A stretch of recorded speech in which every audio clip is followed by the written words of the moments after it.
5. புனித Vincent Ferrer. Spain நாட்டில் Valentia நகரில் வாழ்ந்த வில்லியம் ஃபெரர் கான்ஸ்டான்சியா மிக்வெல் பெற்றோருக்கு கிபி 1350 ஆண்டு ஜனவரி 23 பிறந்தார் வின்சென்ட் ஃபெரர்.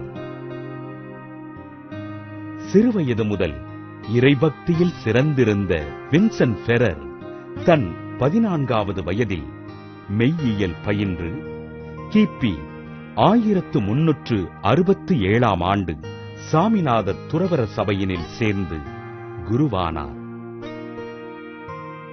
லெரிடோ நகரில் மெய்யியல் பேராசிரியராக பணியாற்றிய இவர் நடக்க இருப்பதினை முன்கூட்டியே உரைக்கும் ஆற்றல் பெற்றிருந்தார். கிபி 1385 முதல் 1390 வரை வாலன்ஸில் இருந்த பேராலய பள்ளியில் இறையியல் ஆசிரியராக பணியாற்றிய வின்சென்ட் ஃபெரர் அந்நகர மக்களுக்கு ஆண்டவரை அறிவித்து இறைபணிகள் செய்தார். கிபி 1398 ஆண்டு ஆண்டவர் இயேசுவினை காட்சியாக கண்ட இவர் ஆண்டவர் கேட்டுக்கொண்டதற்கு ஏற்ப மனமாற்றம் மற்றும் உறுத்தல் முயற்சிகளில் மக்களை வழிநடத்தினார். தன் வாழ்நாள் முழுவதும் தரையினில் உறங்கி வெறும் கால்களோடு நடந்து இறைபணிகளைச் செய்த வின்சென்ட் ஃபெரர் தன் வாழ்வினை எளிமையாக வாழ்ந்தார்.